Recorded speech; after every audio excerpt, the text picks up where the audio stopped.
Okay जी। Good evening. तो मैंने कल बहुत सारे ना प्रॉब्लम सीट भेजे थे 2026 तक का, अब उसको आप लोग ट्राई कीजिए। ऐसे ज़्यादातर कर रखे होंगे आप लोगों ने, फिर भी है ना, जो भी प्रॉब्लम सीट थे।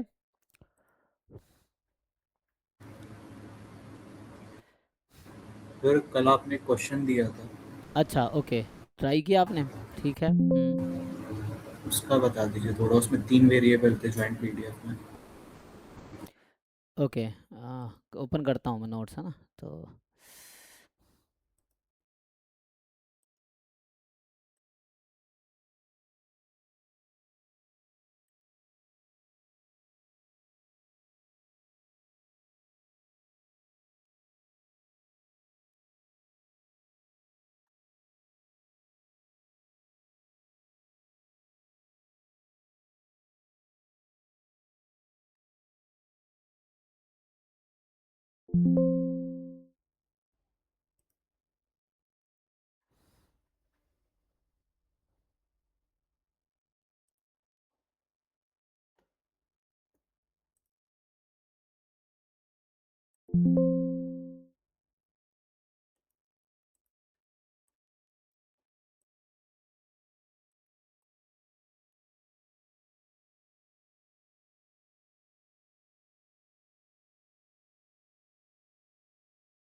पहले तो कल वाला देख लेते हैं ना। तो कल वाले में क्या था? एक तो ऐसे किसका है प्रोबेबिलिटी, ये सैम्पलिंग है ना, एक तो ये भी है। तो अभी सैम्पलिंग बस हमने ऑर्डर स्टैटिस्टिक किया है। तो जैसे ये सब अभी थ्योरम्स देखेंगे, ये सब थोड़ा एक्स्ट्रा भी होगा कुछ।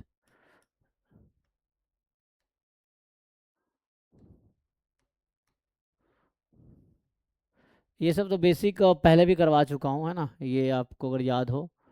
तो ये सब क्वेश्चन हम पहले भी थ्योरम यूनिफॉर्म के लिए जब डिस्कस किया होगा तो हो चुका है। फिर भी है ना, वो तो 4-5 बार जब प्रैक्टिस करोगे तो आपको खुद ही याद रहेगा कौन से क्वेश्चन किस टॉपिक का है ना। तो ऑर्डर स्टार्ट से क्वेश्चन देखते हैं, एक दो है क्या। तो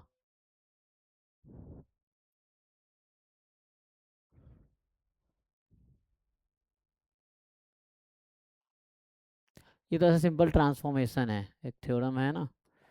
तो इस तरह के क्वेश्चंस,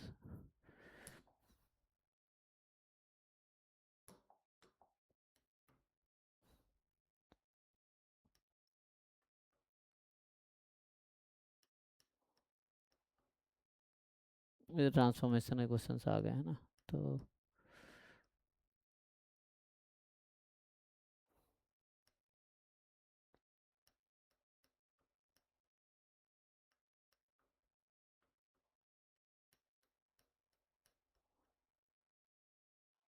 जैसे ये ऑर्डर स्टैटिस्टिक है।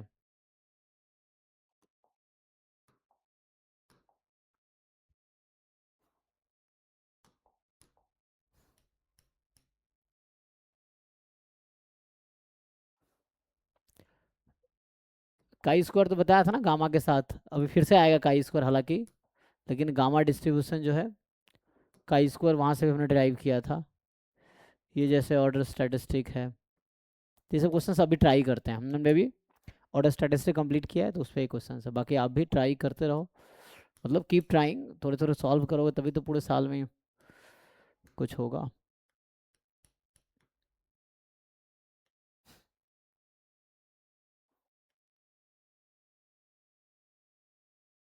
ये भी ऑर्डर स्टैट्स का ही क्वेश्चन है।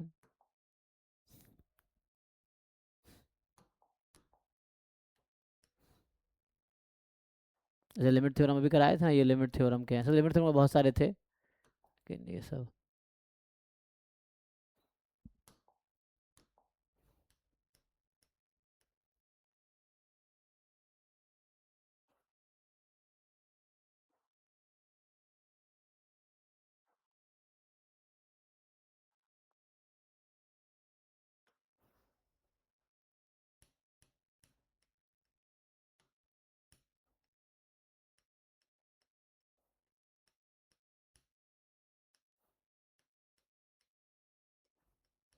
और ट्राई नहीं करोगे तो क्वेश्चन एग्जाम में हवा भी नहीं लगेगा कि क्या पूछ रहा है। जब तक घर से ट्राई करके है ना, मतलब पहले से प्रैक्टिस नहीं रहेगा, है ना। मतलब 30 क्वेश्चन में 3 घंटे में ढंग से कर लो, अगर बिना प्रैक्टिस करे जाओगे तो बहुत है। ये चीज़ है, तो प्रैक्टिस करके जाओगे तो कम से कम 50-60 क्वेश्चन अटैम्प्ट कर पाओगे।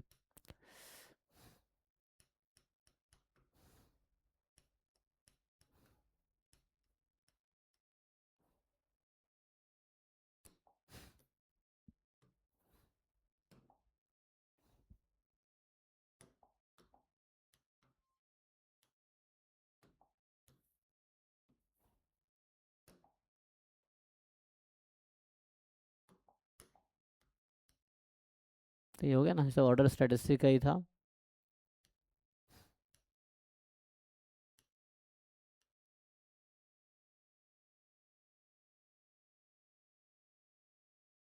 ये भी इम्पोर्ट किया था ना अभी, शायद ये किया होगा, है ना।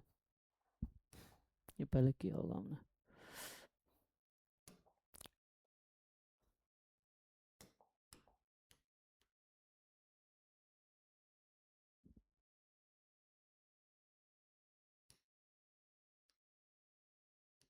ये सब कंसिस्टेंट डिस्टेंट भी इसमें आ गया है, नहीं तो उसको अब इग्नोर करना है तो आता है, ठीक है, नहीं तो ठीक।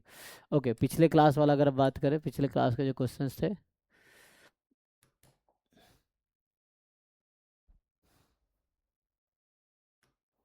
बताओ इसमें कौन सा था। ये सब तो थ्योरी है, ये हुआ था। तो मैंने ट्राई करोगे तो पता चलेगा होगा नहीं होगा, या तो ट्राई किए हो कि नहीं, कि बस सॉल्व करवा दे। सॉल्व तो ऑलरेडी है, ये सब गेट के क्वेश्चन है, गेट का पीवाई की सॉल्यूशन बुक है, सॉल्यूशन तो वहाँ भी है।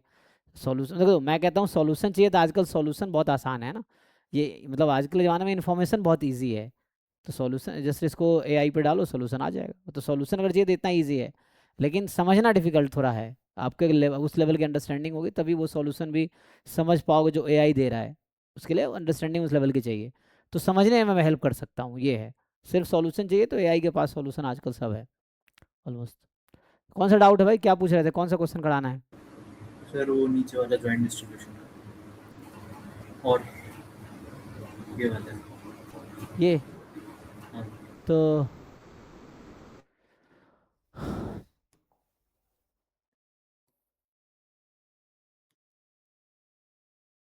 बाकी क्वेश्चन पे ट्राई करो, नहीं हो रहा ऑनेस्टली बताओ कि नहीं ट्राई किया, नहीं हुआ, फिर मैं सॉल्व कराऊंगा। ये है। और मुझे लगा तुम में से कोई ट्राई किया, किसी को ये हुआ भी होगा, पता नहीं सर मुझे। सेकंड वाला तो हो गया, उसका के का वैल्यू 7 आया। ये है।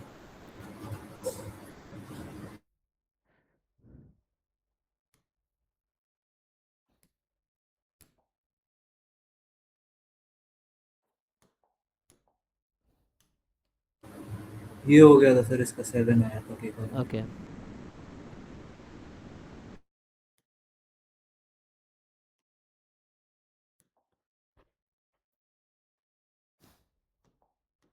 मतलब जितने ज़्यादा आप क्वेश्चन प्रैक्टिस कर रहे हो उतने आपके ना चांसेस ज़्यादा हैं। ये सब किया था हमने। हाँ, ये तो कल किया था, ये आप लोगों ने आंसर निकाले थे, इसका निकाले थे और इसका निकाले, 2 क्वेश्चन कल किए थे बस, है ना। यही था, तो मेनली इसका आंसर निकाला था और इसका आंसर आप लोगों ने ऑलरेडी निकाले थे। तो है ना, आई थिंक 6 आया था जो बता रहे थे आप लोग। तो चलिए इसको सॉल्व करते हैं। 3 क्वेश्चन था जो ट्राई करने थे। अब भाई इस पे आते हैं।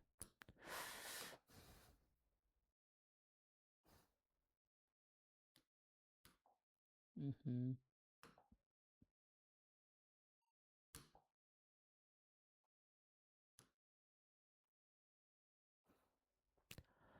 चलो, तो ये उसके बाद आज हम अभी हम इतना थ्योरम तक, क्वेश्चन में ही आज टाइम खत्म हो जाएगा मुझे लग रहा है ना।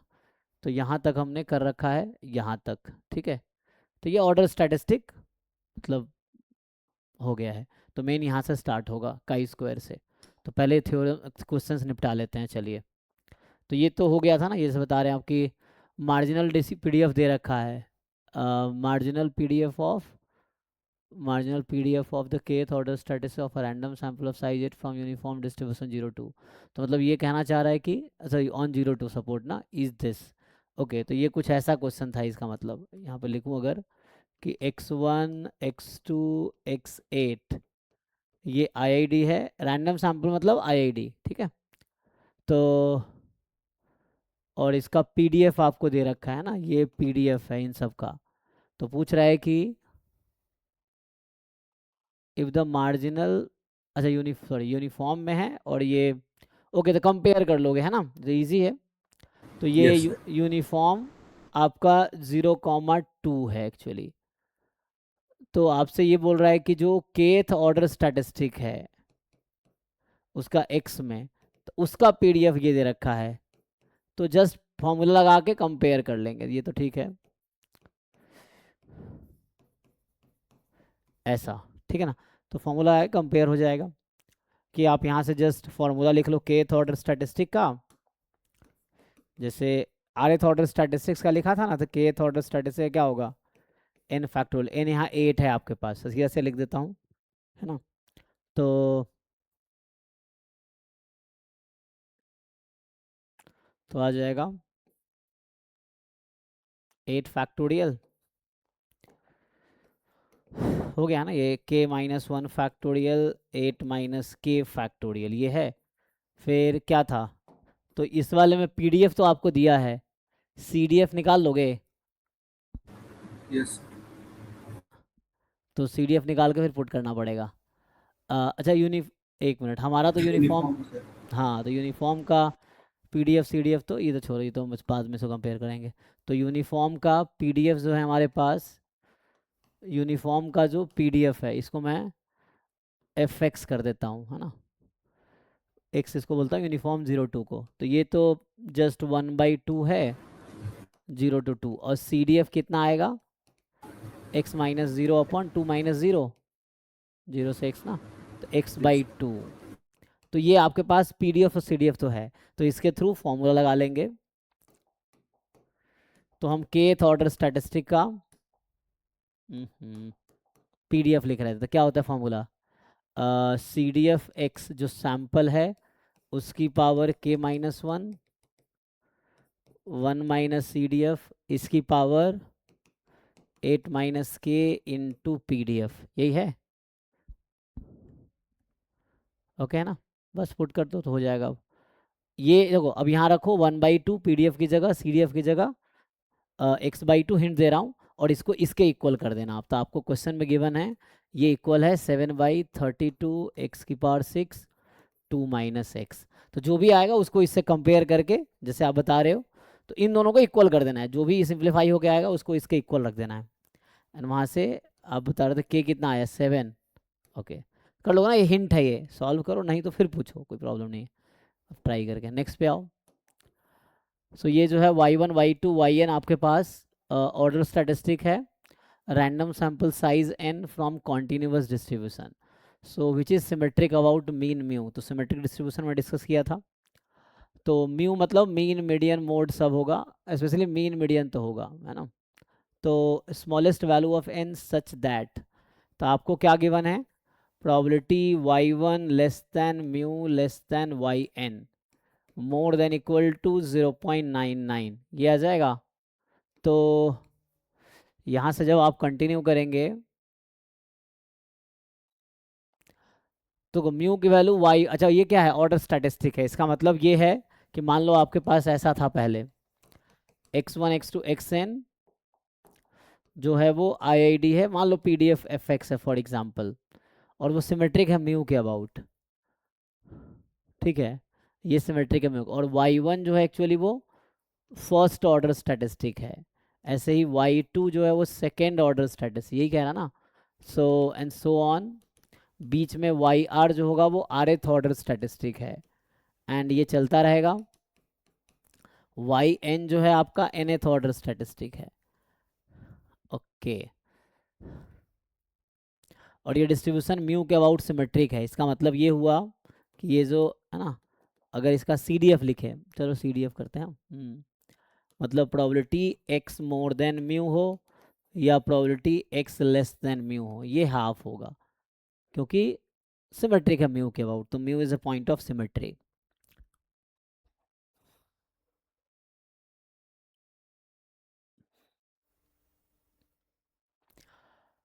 और ये ऑर्डर स्टैटिस्टिक है, ठीक है, वाई वन वाई एन है। तो हम इसका कॉम्प्लीमेंट ले लेते हैं, ठीक है। कॉम्प्लीमेंट क्या होगा, ये है mu y one y n के बीच। अगर आप और है ना नंबर लाइन पे देखोगे तो ऐसा रहता है, वाई वन मतलब first order statistic, y two second, y three third, y four, y n, है ना। मान लो इधर इन्फिनिटी इधर माइनस इन्फिनिटी, तो ऑर्डर स्टैटिस्टिक्स ऑर्डर में रहेगा। तो अभी कहा है कि म्यू की वैल्यू जो है इसके बीच में है, तो इसका कॉम्प्लीमेंट लेंगे तो क्या होगा, तो हम ऐसा करते हैं वन माइनस प्रोबेबिलिटी। अब इसका हम कॉम्प्लीमेंट ले लेते हैं, तो कॉम्प्लीमेंट क्या होगा कि म्यू जो है दैट विल बी, अभी म्यू इन दोनों के बीच है, तो कॉम्प्लीमेंट में ये होगा इसका अपोजिट, म्यू बाहर आ जाएगा, है ना। तो mu less than y one होगा, या फिर, और प्लस लगा रहा हूँ और की वजह, mu more than y n होगा। मतलब ये probability of event E is equal to one minus probability of E complement, ऐसा कर रहे हैं, ठीक है। तो यहाँ से आपको मिलेगा, ठीक है, so this quantity is more than equal to 0.99, and then यहाँ से सॉल्व कीजिए। सो वन माइनस, अब ये वाई वन मतलब फर्स्ट ऑर्डर स्टैटिस्टिक है, तो फर्स्ट ऑर्डर स्टैटिस्टिक्स की प्रॉपर्टी जानते हो, ये मैं इसको ठीक से लिखूं तो ऐसा कह दो, वाई वन कह दो first order statistics more then mu, और ये प्रोबेबिलिटी है वाई एन मतलब nth order statistic less than mu, this probability is more then 0.99। अब वन माइनस, इसको खोलोगे तो क्या होगा, x1 का मतलब क्या होता है, मिनिमम ऑफ ऑल xi, तो x1 x2 xn में जो स्मॉलेस्ट है, सबसे छोटी है, वो म्यू से ज़्यादा है, इसका मतलब रिमेनिंग भी म्यू से ज़्यादा होगा, तो थ्योरम है सिंपल। तो यहाँ से आएगा probability x more than mu इसकी पावर n। अब यहाँ nth ऑर्डर स्टैटिस्टिक मतलब मैक्सिमम, तो n रैंडम वेरिएबल जो है x1 x2 x3 मैक्सिमम जो है वो म्यू से कम है, तो मैक्सिमम म्यू से कम है, इसका मतलब ये हुआ लार्जेस्ट वन म्यू से छोटा है, तो बाकी तो म्यू से छोटा ही होगा, तो मतलब all will be less than, तो x1 x2 x3 सब हो जाएगा, इंडिपेंडेंट है, तो इंटरसेक्शन को प्रोडक्ट में ब्रेक कर देंगे, तो एट द एंड आ जाएगा x लेस देन म्यू। तो x एक्चुअली सबको रिप्रेजेंट कर रहा है, x1 x2 xn को, या तो मैं ऐसा लिखता x1 less than mu into x2 less than mu into probability x3 less than mu and so on. यहाँ भी ऐसे लिखता x1 more than mu into probability x2 more than mu and, तो सबकी प्रोबेबिलिटी इक्वल होगी क्योंकि वो IID है, तो इसलिए मैंने एक ही बार में लिख दिया, इसकी पावर n हो जाएगी, and this is again more than equal to 0.99, है ना, this is more than equal to 0.99। अब इसको खोलो, अब हमें बता रखा है क्वेश्चन में कि ये म्यू के अबाउट सिमेट्रिक है ईच एक्स आई, तो ये हो गया हाफ की पावर n प्लस हाफ की power n more than equal to 0.99। तो यहाँ से अब आप सिंप्लीफाई करेंगे, one minus two time one by two की power n more than equal to 0.99, इसको सिंप्लीफाई कीजिए, two time one by two की power n less than equal to 0.01, ठीक है। इसको और सिंप्लीफाई करो, कर पाओगे, तो इसके आगे मुझे बताओ कि n की वैल्यू क्या होगी, तो ये ऐसा आ जाएगा ना, टू अपॉन टू की power n less than equal to one by hundred, और सिंप्लीफाई करोगे सो टू की power n minus one less than equal to one by hundred.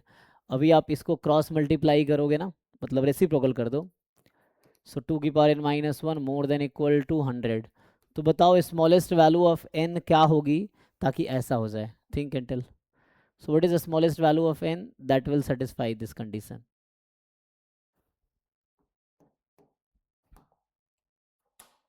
Hmm.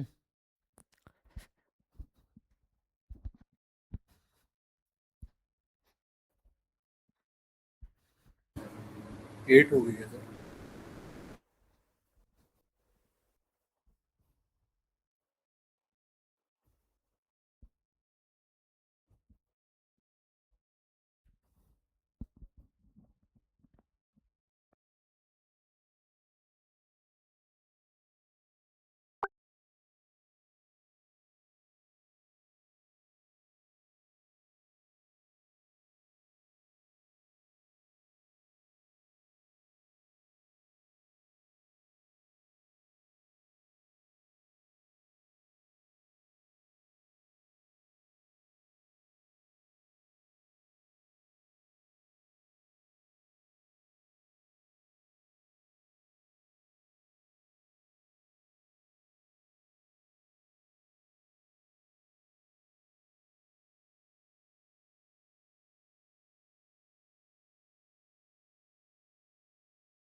Sir 8 आ रहे हैं। एक मिनट हाँ।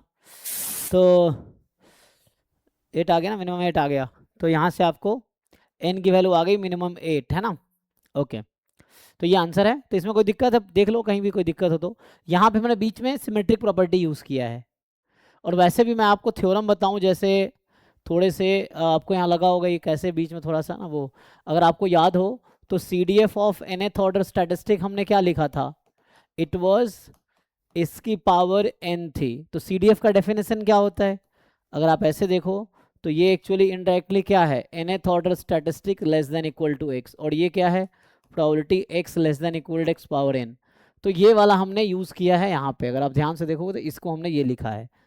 तो बस आपको रीड बिटवीन लाइंस आना चाहिए कि वो कैसे हुआ, तो वो जब लिखोगे तो दिख जाएगा, ऐसे दूर से नहीं दिखेगा जब आप कोशिश करोगे ड्राइव करने का। तो ये फॉर्मूला ऑलरेडी आप जानते हो, ये कल मैंने लिखाया है nth ऑर्डर स्टैटिस्टिक के CDF का क्लास में। तो उसका जो CDF का डेफिनेशन यूज़ है ये हमने वहाँ यूज़ किया है। सिमिलरली हमने लिखा था फर्स्ट ऑर्डर स्टैटिस्टिक का जो CDF का फॉर्मूला है ना। कुछ बच्चे बोलते हैं सर समझ नहीं आ रहा, वो समझ इसलिए क्योंकि वो उनको लगता है कहानी हिस्ट्री थोड़ी पढ़ा रहे हैं कि इसका फादर सन, इसका सन, ये इसमें ये हुआ, बस बोला समझ आ गया देख के। यहाँ तुम्हें बीच के स्टेप्स को समझना पड़ेगा, उसके लिखोगे तो समझ आ जाएगा। You write yourself then understand, वो हो जाएगा। इसका क्या मतलब है कि x1 less than equal to x, और यहाँ क्या है 1 माइनस प्रॉबिलिटी, अगर इसको मैं लिखूँ तो CDF होता है probability x less than equal to x, है ना। तो चलो मैं ऐसे लिख देता हूँ, probability x less than equal to x। अब इस वन को यहाँ लाओ, मतलब इस नेगेटिव वाले को इधर ले आओ, इसको तुम यहाँ ले आओ, तो इसका काम करो, इसको इधर लाओ, सिंप्लीफाई करो। तो वन माइनस, अगर मैं ये कर दूंगा तो ये है वन माइनस, एक मिनट, डबल प्रोबेबिलिटी क्यों आ गया,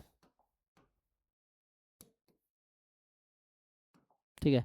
तो ये आएगा वन माइनस एंड बस बीच में जो स्टेप यूज़ किया उसको मैं जस्टिफाई कर दे रहा हूँ। बाकी जिनको आता है वो तो समझ पा गए होंगे, जिनको दिक्कत हो बाद में हो सकता है बच्चों को दिक्कत हो। तो यहाँ से ये वन इधर आ गया तो वन माइनस कर दिया हमने, है ना, ये चाहो तो इधर आ गया, ये इधर आ गया, वैसा। तो ये one minus probability x less than equal to x इसकी पावर एन।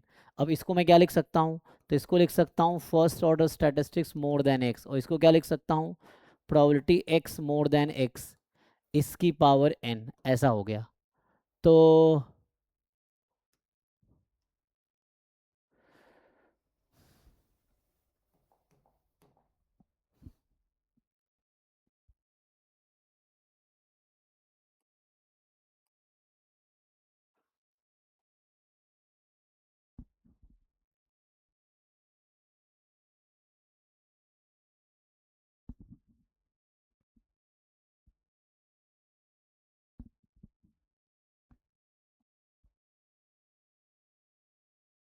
ठीक है, तो ये यूज़ हुआ है वहाँ पे, तो ये दोनों प्रॉपर्टी वहाँ बीच में हमने यूज़ किया है। अब इस पे आ जाओ, तो इसमें क्या है कि ज्वाइंट पीडीएफ आपको x1 x2 x3 का दे रखा है। थोड़े से प्रैक्टिस करोगे तो आपको आइडिया लगेगा कि एक्चुअली ये क्या है, 81/4 है, राइट। तो 81/4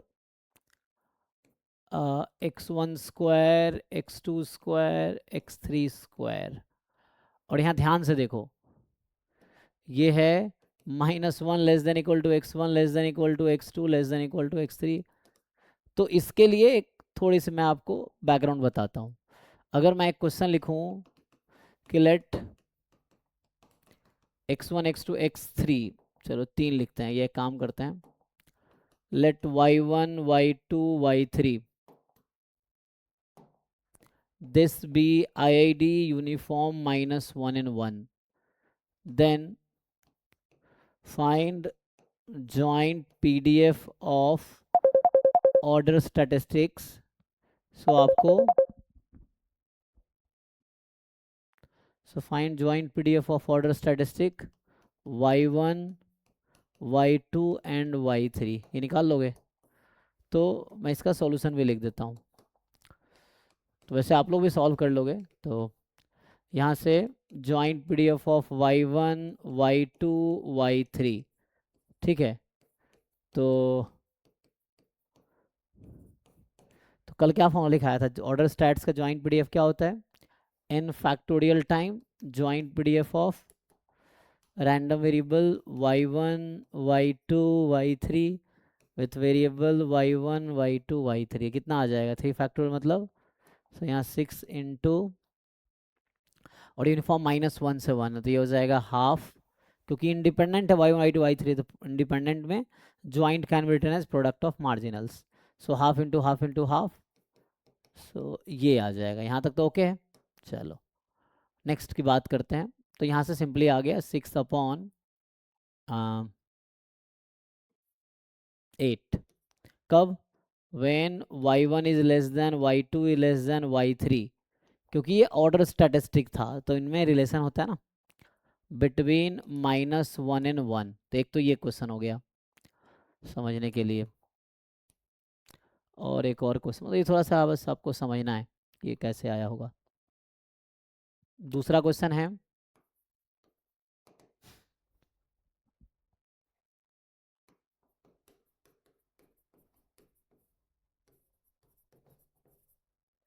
दिस बी IID, तो इसको मैं लिख सकता हूँ 6 इंटू क्या बचेगा ये, तो 6 3 वहाँ से निकाल लो, 6 निकालोगे तो नीचे 8 आ जाएगा, एंड क्या ये 27/8 आएगा।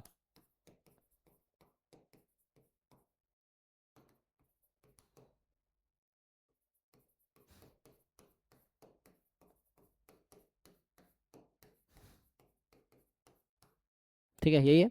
ओके, तो मैं आपसे यहाँ क्या पूछ रहा हूँ, let this be IID random variable with PDF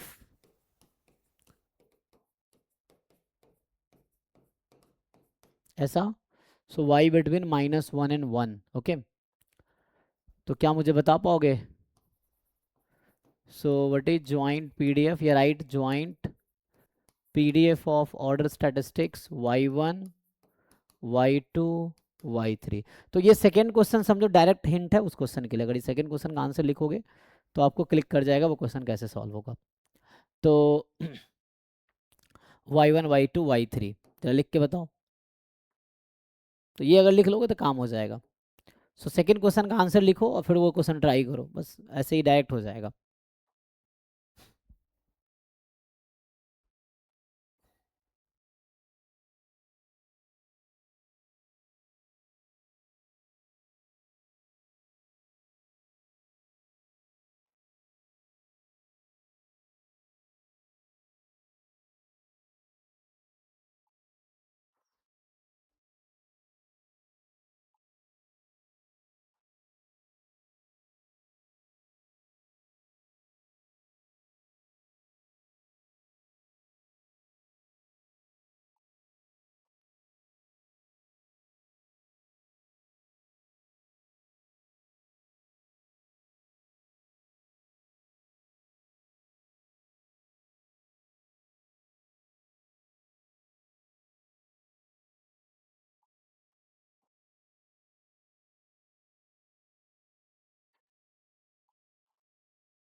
तो इस क्वेश्चन का जो आंसर है वो ये है।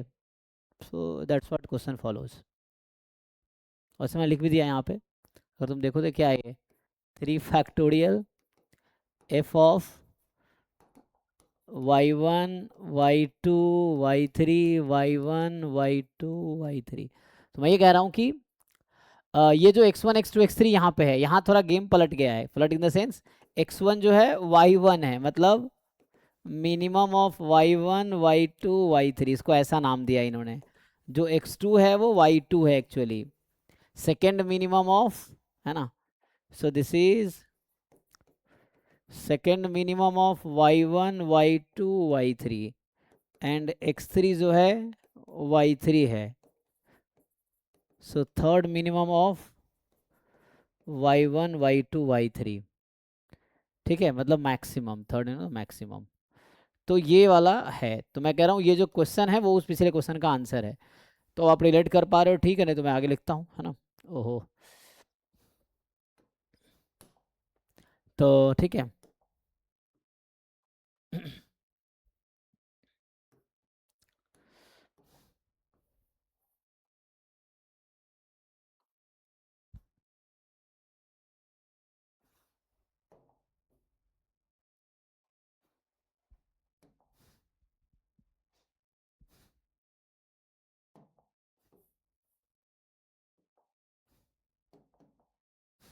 ठीक है ना। तो ये एक्चुअली कहने का मेरा मतलब है कि ये जो लिखा हुआ है, this is the first order statistics, second order statistics, third order statistics in variable x1 x2 x3। बस ये क्या टर्न किया, पहले हम लोग सैम्पल x1 x2 x3 लेते हैं, ऑर्डर स्टैटिस्टिक्स को y1 y2 y3 मानते हैं। यहाँ इन्होंने उल्टा किया है कि इनके क्वेश्चन जो है, तो यहाँ से क्या पता चल रहा है, तो यहाँ से पता चल रहा है okay y1 y2 y3 are IID with PDF FY, ये आ जाएगा 3y/2, so -y less than y less than 1, ऐसा एक्चुअली। तो अब होता क्या है, एक और चीज़ क्या है इसमें मेनली, कि जो x1 जैसे मैंने कहा, अगर मैं आपसे पूछूं x1 है फर्स्ट ऑर्डर स्टैट्स इन y/2, तो मैं आपसे पूछता हूँ x1 plus x2 plus x3। सो मैं ये पूछना चाह रहा हूँ y first order statistic, y second order statistics, y third order statistics. क्या आप मुझे बता सकते हैं ये किसके इक्वल आएगा? मतलब तीन नंबर है, उसको आपने अरेंज किया, so you just arrange it. कैसे? Smallest one, second smallest, third smallest, तीन नंबर ही तो है। तो मैं कह रहा हूँ इन तीनों का सम क्या होगा, y1 plus y2 plus y3 के इक्वल होगा। कोई डिफरेंस? इन जनरल मैं ये कहना चाह रहा हूँ, इन जनरल जो मैं कहना चाह रहा हूँ वो ये है कि जैसे first order statistic, second order statistic, nth order statistic, ये सब ऐड करके आपका आएगा x1 प्लस x2 xn, क्योंकि वही n नंबर ये है, यही n नंबर ये है, डिफरेंस क्या है, बस हमने ऑर्डर कर दिया, ऑर्डर स्टैट्स में नंबर तो वही है, मतलब रैंडम वेरिएबल्स वही है। सो आपसे क्या पूछा गया था, क्लियर है भाई, या पूछो फिर और कुछ दिक्कत है तो यहाँ से फाइनली जो इसका आंसर है, तो इसमें चाहिए था first order, second order statistics, third order statistics in variable y1 y2 y3, so that is just 3 factorial time joint PDF, तो यही इसका joint आ जाएगा। तो fy1 in y1, fy2 in y2, अलग अलग कर दे रहा हूँ क्योंकि IID है, fy3 in y3, तो हो गया 3 factorial time, यहाँ से 3y1/2, 3y2/2 and 3y3/2, this is the answer. And further for, so for -1 less than y1 less than y2 less than y3 less than 1, this is the answer. Okay, तो अभी कुछ doubt है बताओ। तो ये second question indirectly hint दे रहा है यहाँ पे, तो इस क्वेश्चन का आंसर क्या होगा? तो यहाँ से अब आगे बढ़ेंगे तो ये होगा कि तो हमने ये पता कर लिया कि जो x1 x2 x3 है वो ऑर्डर है, मतलब वो ऑर्डर स्टैटिस्टिक्स है y1 y2 y3 में। तो मेरा मतलब ये है कहने का यहाँ पे कि मुझसे पूछा था x1 plus x2 plus x3 y1 plus y2 plus y3 के इक्वल है। तो मुझसे पूछा गया था variance of x1 plus x2 plus x3, तो मतलब मुझे निकालना है variance of y1 plus y2 plus y3। अब so variance of y1 plus y2 plus y3, और ये इंडिपेंडेंट है क्योंकि IID है, हमने यहाँ देखा कि ये दे आर IID, तो IID है तो कोवेरियंस टर्म गायब। तो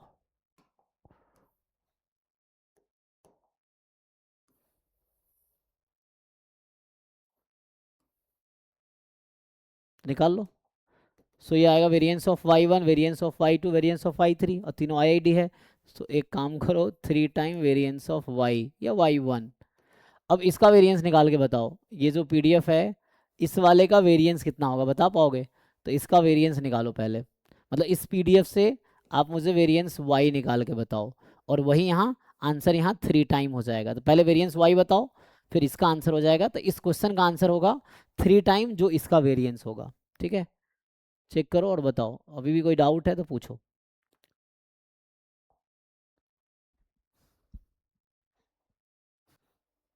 So you find variance quickly and then final answer.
Sir variance 3/5 आ रहा है।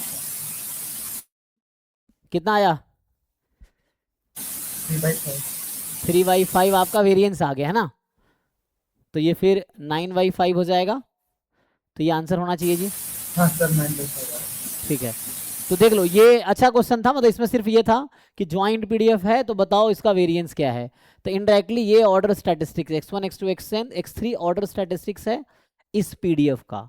ठीक है ना, तो जो x1 x2 x3 जैसे मैंने कहा ना यहाँ पे ये है, इस क्वेश्चन में ऐसा है कि x1 x2 x3 y का ऑर्डर स्टैटिस्टिक्स, जनरली हम उल्टा लेते हैं, अभी तक हम जो पढ़ा रहे थे ना कि x1 x2 xn सैंपल है और y ऑर्डर स्टैटिस्टिक्स ले रहे थे नोटेशन, इन्होंने उल्टा कर दिया कि y1 y2 y3 IID है इस पीडीएफ से, और ये जो x1 x2 x3 यहाँ यूज़ किया है वो ऑर्डर स्टैटिस्टिक्स है। तो एक्चुअली ये जॉइंट पीडीएफ है ऑर्डर स्टैटिस्टिक्स का। आइडिया कैसे आएगा?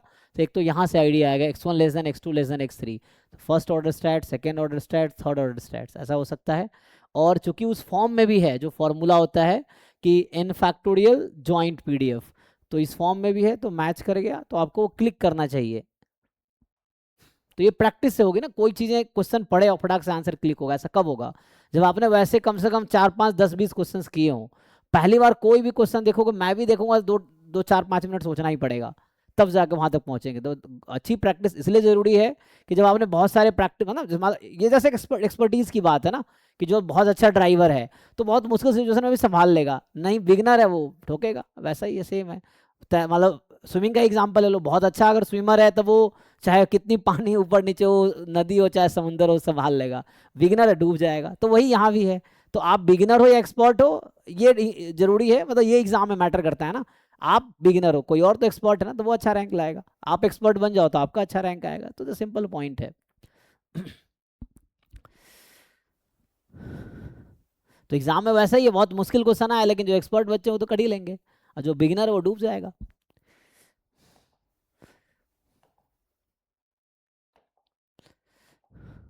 तो एक्सपर्टीज आएगी कैसे? प्रैक्टिस से। तो हाँ, अच्छा और क्वेश्चन है ना।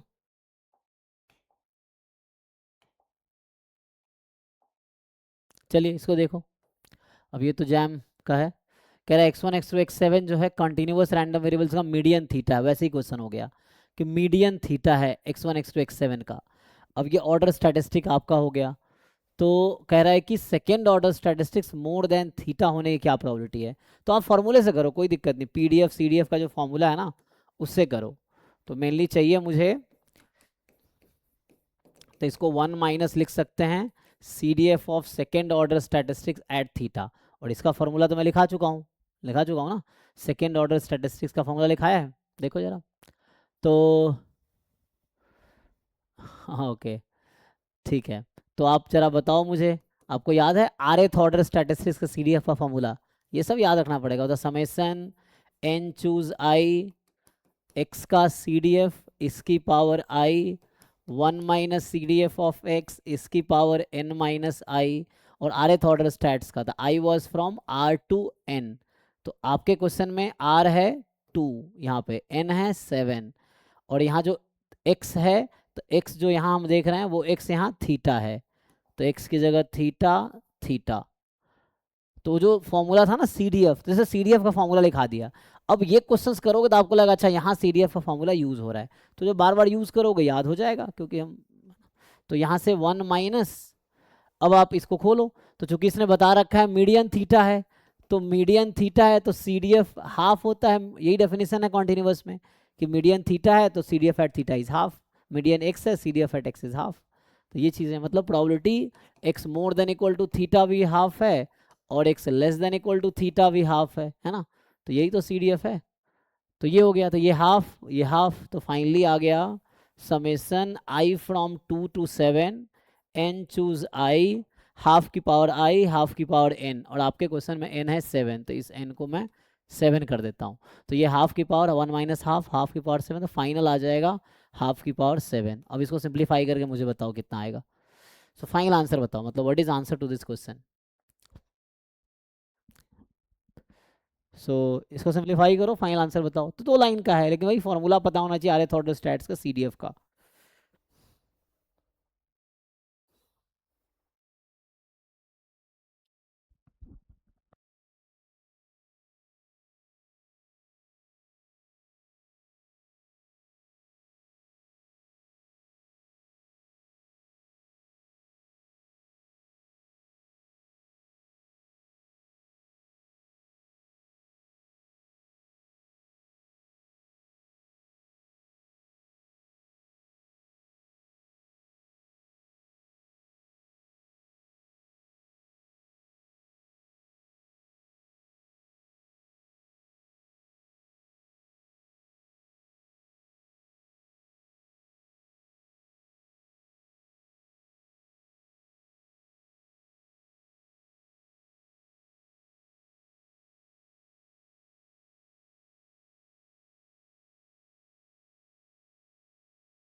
सर 1/16 में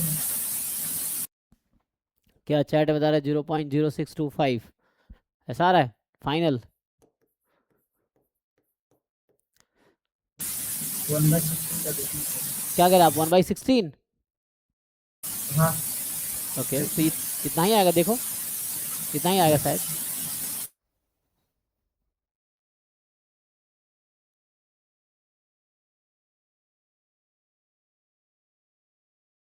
ठीक है, यही आंसर आएगा, 1/16 इतना। ठीक है, नेक्स्ट पे आओ, इस पे आते हैं। तो यह x1 x2 x3 क्या है? रैंडम सैंपल है एक्सपोनेंशियल 1 से।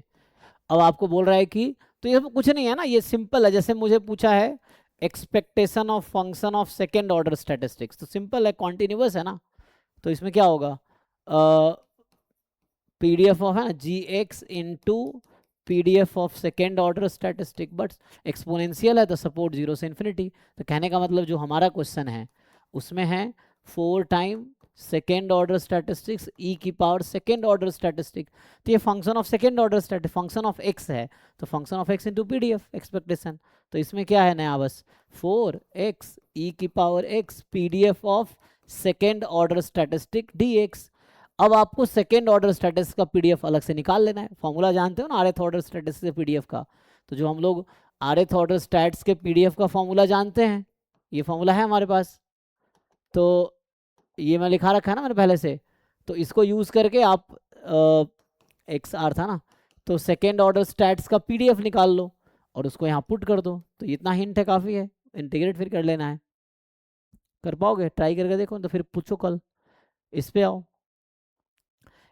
तो ये सब होमवर्क है, मतलब ट्राई करोगे। एग्जाम में ध्यान है ना, तुम्हें खुद ही करना है।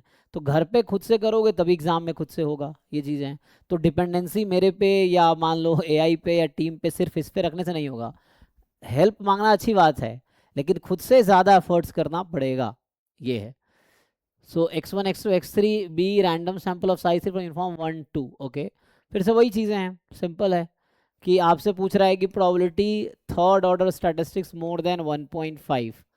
एक्चुअली यूनिफॉर्म वन है ना, तो सिमेट्रिक है एक्चुअली ये। तो 1 minus C D F of third order statistic at 1.5। और फिर से मैं बताऊं कि यूनिफॉर्म 1 2 है ना, तो यूनिफॉर्म 1 2 जो है सिमेट्रिक है हाफ। ये जो वही क्वेश्चन है थीटा वाला था, मतलब ये जो यूनिफॉर्म 1,2 है, इसका मीन कितना है? 1.5 ना, 3/2, हाँ 1.5। तो यूनिफॉर्म 1,2 का मीन मीडियन मोड तीनों 1.5 है। तो ये जो 1.5 है ये मीडियन है। सेम क्वेश्चन है जो पहले अभी था हमारा, यहाँ सैंपल साइज 3 है ना। अच्छा, ये थर्ड ऑर्डर स्टैटिस्टिक्स ही है, सैंपल साइज 3 है। तो nth ऑर्डर का डी एफ लगा लो। तो C D F of x इसकी पावर n। और ये मैं कह रहा हूँ कि इसमें अगर निकालोगे यूनिफॉर्म 1 2 में C D F at half, one symmetric है ना, हाफ आएगा ये। मतलब जस्ट जीरो से हाफ में वन वन से 1.5 में इंटीग्रेट, एनीवे जो भी करो तुम, C D F at half निकालो इसमें तो हाफ आएगा। सी डी एफ एट 1.5 निकालो तो हाफ आएगा, ये कहना है। मतलब 1 पॉइंट, ये वैल्यू हाफ आएगी। सो हाफ की पावर 3, तो 1 माइनस 1/8, आंसर आ गया 7/8, दैट्स ऑल। इतना ही है। तो ये इस क्वेश्चन का आंसर है। फिर यहाँ आ जाओ, x1 x2 x7, ये तो भी कर ही दिया मैंने ऑलरेडी, है ना। तो ये ऑलरेडी डन, तो ये पहले हो चुका है, ठीक है। उसके बाद ये रहा, ये तो लिमिट थ्योरम का है, तो लिमिट थ्योरम वाले में ट्राई किया होगा, करो, नहीं तो फिर पूछो।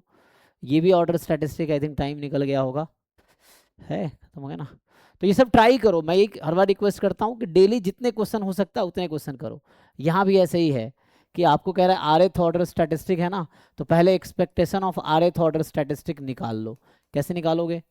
x into P D F of rth order statistic.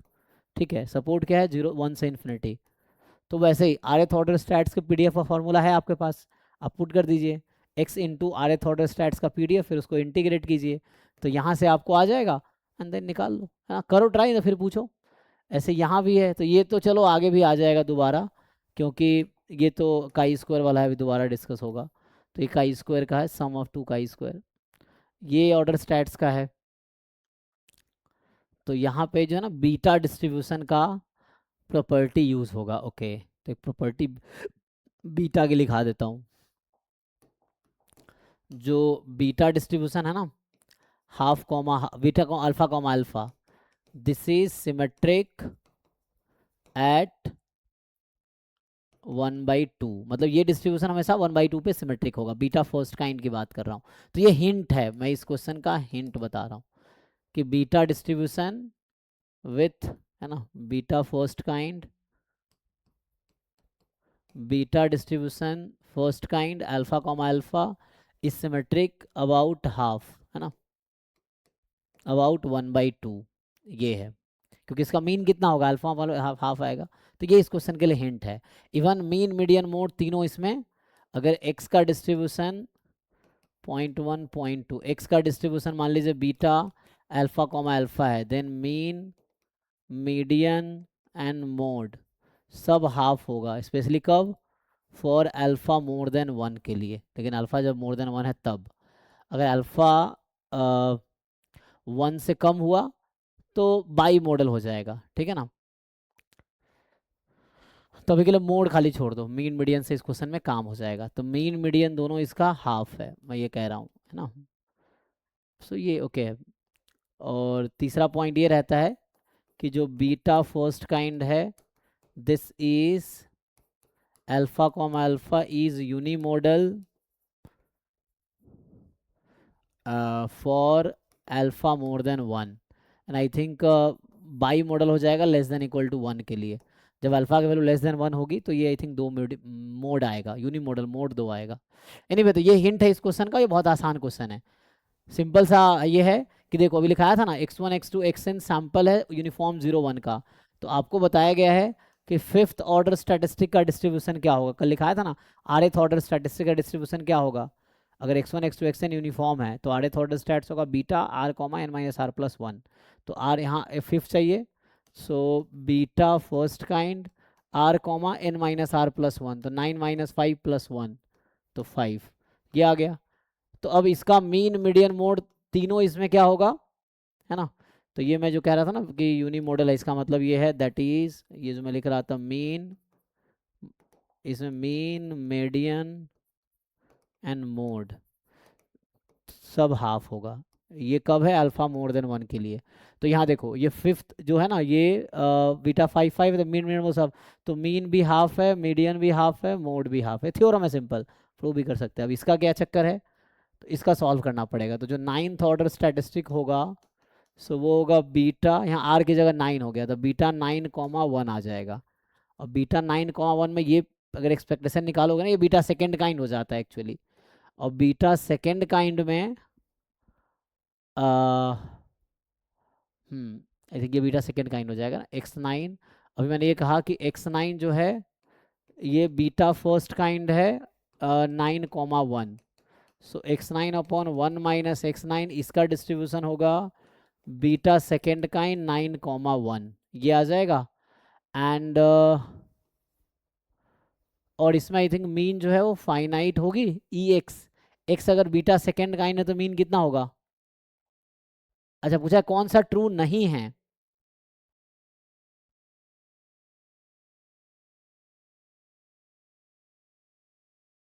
So beta second kind का मीन का फॉर्मूला बताओ क्या है,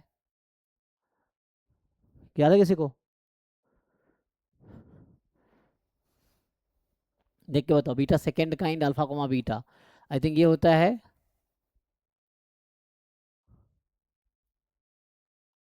तो यहाँ ना इसका सेकेंड पैरामीटर 1 है तो ये डज नॉट एग्जिस्ट होगा, तो इसकी मीन एग्जिस्ट नहीं करेगी। तो यहाँ पे मीन जो आएगा ना, तो ये ट्रू स्टेटमेंट था, मैंने टिक किया ना, इसका मतलब ये ट्रू है। सो मुझे ट्रू फॉल्स ढूंढना है। सो ये ट्रू ट्रू ट्रू स्टेटमेंट है, यही फॉल्स स्टेटमेंट होगा, तो करेक्ट ऑप्शन होगा। इसका एक्सपेक्टेशन एग्जिस्ट नहीं करेगी। भाई ये सब तुम लोग को याद क्यों नहीं है, बीटा सेकेंड काइंड का यहाँ आएगा डज नॉट एग्जिस्ट, क्योंकि इसका सेकेंड पैरामीटर 1 है। मीन एग्जिस्ट करने के लिए सेकेंड पैरामीटर मोर देन 1 होना चाहिए, चेक कर लो।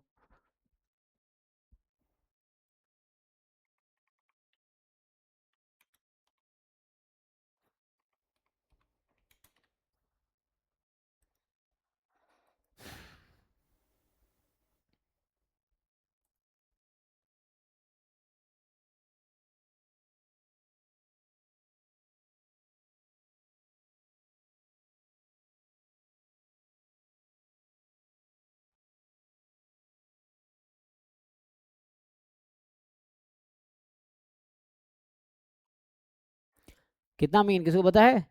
Alpha upon beta minus one, जब बीटा मोर देन वन है।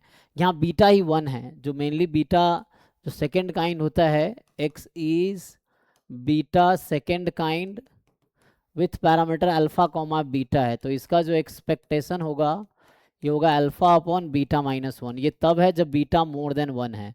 अगर बीटा की वैल्यू वन हो गई तो ई एक्स आएगा डज नॉट एग्जिस्ट, मतलब नॉट फाइनाइट, इन्फानाइट आ जाएगा, या डज नॉट एग्जिस्ट, तो एग्जिस्ट नहीं करेगी। तो यहाँ पे यही वाला चक्कर है, ठीक है। तो ये डज नॉट एग्जिस्ट आएगा, डज नॉट एग्जिस्ट, तो यहाँ पे इसका मीन डज नॉट है। ये फाइनाइट बोला है तो ये फॉल्स स्टेटमेंट है, दैट्स ऑल।